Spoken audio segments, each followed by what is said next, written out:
Hey everyone, it's technology expert Burton Kelso here with another tech tip to help you get the most out of the technology in your life.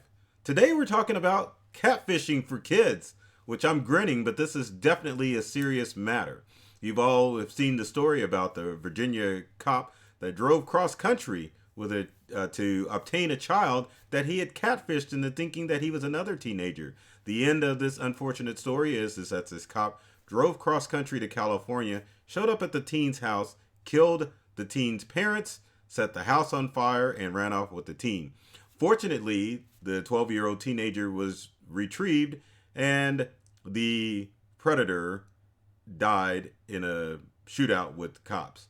Now, parents out there probably don't think that their kids are at risk, but your kids are definitely at risk from online predators that are using catfish schemes. Now, catfishing, if you're not familiar with the term, is the act of someone impersonating someone online, whether it be an adult or a child, meaning that the person is impersonating an adult or a child.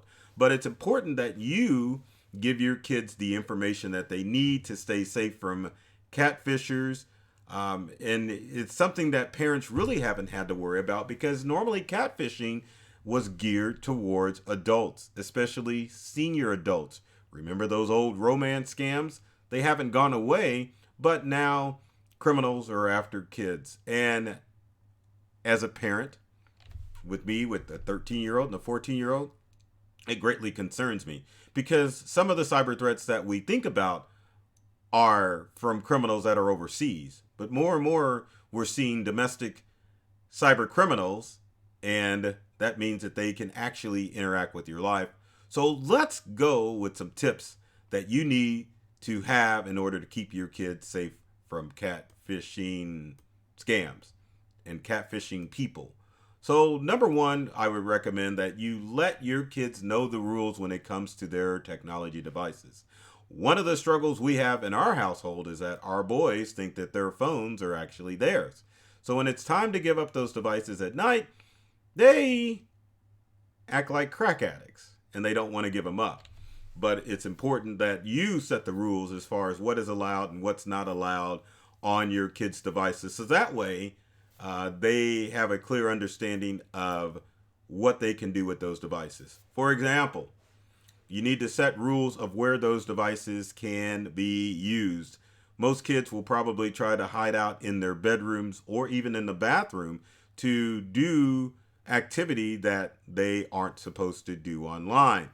Now, make sure that your kids are using their smart devices in common areas of your home so that you can better monitor what's going on with their devices. Same thing with bedtime, no devices in the room.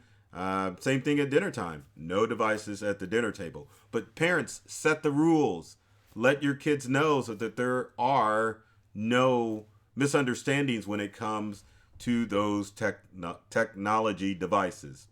Another tip that I want to throw out is a huge one. I've seen countless articles and TV broadcasts about parental control software. It's like when you hear these experts talk about how you can keep your kids safe online, parental control software is always thrown out there. But folks, let me be real about how parental control software works. Now, parental control software is a great idea, but the challenge is parental control software can't monitor every aspect of where your kids are going online. Parental control software, I'm going to get that word out one of these days. Let's try it again. Parental control software is designed in its current state to limit your kids from going to specific places on the web and limiting their activity when it comes to what times they can play on their devices. At no time, parental control software can monitor online chat sessions or direct message chat at all. None. It doesn't happen. And so that way, the parental control has to be a two-pronged approach, meaning that parents need to understand that, yes, I need to install parental control software, which I will say on most smart devices is built into Android and iPhone devices. There's really no need for third-party software. But the second portion of that parental control, number two, is making sure that you are looking at your kids' devices on a regular basis. Parents, this is huge because regardless if kids are using smart devices, or this is probably going to be a shock to you, or chatting on video game console systems, you need to check those devices to see what type of conversations are going on and who your kids are talking to. That's right. All devices have parental control software that control the time and the material, but nothing that's going to monitor what's going on in messaging on any of the apps. So parents, get in the habit on a regular basis of getting hold of your kids' devices. And again, when I'm talking devices, I'm not just talking smart devices like a phone. I'm talking about anything that they use to find out what activity they're doing and how they need to stay safe. So don't rely on just getting parental control software like you may read in the public. Make sure that you're using the parental control software that is in your kids' devices, and make sure that you are looking at their devices on a regular basis. It's imperative that you do. Next thing you need to do in order to keep your kids safe is to make sure that kids aren't talking to strangers online. Parents, vet your kids' online friends. It's okay if they talk with their schoolmates, but anyone that they talk to, you need to know everything about that person. I think in this age that we live in this digital age, parents are always trusting and too trusting of who their kids are chatting with online. You need to instruct their kids that they are never to engage with a stranger online and to only talk with school buddies or family members that happen to be online, like cousins and cousins. But anyway, it should never be a stranger because you never know if an online predator is trying to groom your child. Quick fact out there, I'll throw this out there as far as video games are concerned. Do you know what the average age of a gamer is? I know we're live, so I can't do the TikTok or the Jeopardy thing. I'll just tell you, age 35 is the average age of a gamer. So most parents are probably thinking that when your kid's online chatting and playing Call of Duty, that they're interacting with kids, probably grown-ups they're interacting with. So beware and make sure that you know everyone your kid's talking to. The next one is an excellent idea for parents as far as keeping their kids safe from catfish scams. Use Google Images to type in your child's name to find out if they are already sharing images online. Google, for whatever you have to say, is great as far as online searches are concerned. You can definitely go to Google Images by just going to google.com and choosing the image option to find out if your kid already has photos online. You know what they say, once on the internet, always on the internet. But at least as a parent, if you do a Google search, you can find out if your kids are already sharing information or if friends, I tell my kids never to use that word, are actually sharing their content online with strangers. So use Google Alerts. My next tip is about photos. Kids should not be sharing photos online. Now, my oldest is good about this, but my youngest son, he loves taking photos with every device. He's that guy that's going to, I shouldn't say guy, he's that kid that likes to personalize their smartphone with pet pics and all other assortment of things. But kids are never to share photos online, ever. Especially nude photos, because again, what happens on the internet stays on the internet forever. So discourage your kids from sharing any images at all in order to help keep their online identity safe and to make sure that inappropriate photos don't pop up later in life.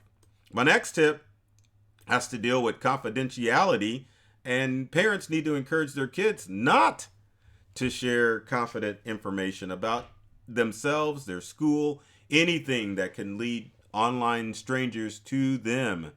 Make sure that family information stays safe. Make sure that kids aren't sharing inappropriate content online and sharing personal details like first name, last name. They should be only chatting with friends anyway, but they need to get into the habit of understanding that criminals can do a quick Google lookup and find out where they are, because a lot of their information may be on the web. One of the other things I was going to talk about as far as photos are concerned is that photos can use or have geotagging information, which means if someone wants to know bad enough, then they can find out exactly where that photo is taken. Most kids are going to take them at school or at work. Well, yeah, at work. I'll say it because you have teenagers out there, but at school as well. So make sure that they are not sharing information, so that if a criminal wants to find their information bad enough, they can definitely put your family at risk if they do that. And you want to make sure that your teens are all about protecting your safety at home. Another tip I was going to throw out there as far as catfishing scams are concerned is if an unknown person approaches your kid to meet, they are not to do it. Again, you want to keep your child's online circle small. You want to make sure that they're only interacting with people in the whatever area they're working in, whether it be work or school or even neighborhood kids. So keep the circle small. Make sure that no outside influences are coming in and influence your kids from catfishing scams. Catfishing scams aren't going to go away because with all cybercrime, it's a human problem. Criminals are always going to put bait out there, whether it be an in-person criminal or real life criminal here in the States, or even an overseas criminal as far as information is concerned. So keep your kids' circle small. Let them know that they are at risk from online predators who want to take advantage of them. And make sure as a parent that you are keeping track of their devices so that you can keep your kids safe. Now, we'll say also, parents, that it's okay if you don't know the technology. Admit it and get help from someone who can help you understand those tech devices more. And with all technology, the more you use it, the more you get into a mindset of monitoring, it's going to become a lot easier with you. So with that said, if you have any comments or questions about catfishing for kids, and I don't mean let's go down to the water park, I mean keeping them safe from criminals, leave them in the comment section below. Would love to engage with you and find out ways that I can help you, help your family stay safe from catfishers. Now, with every video, I always have to throw this out here. So if you like this video, be sure to like, comment, share with those that you know that need help with their technology. So in closing, I love technology. I've read all the manuals and I'm serious about making technology fun, safe, and easy to use for everyone. So take care of yourself and do many things to make you smile. And thanks for watching.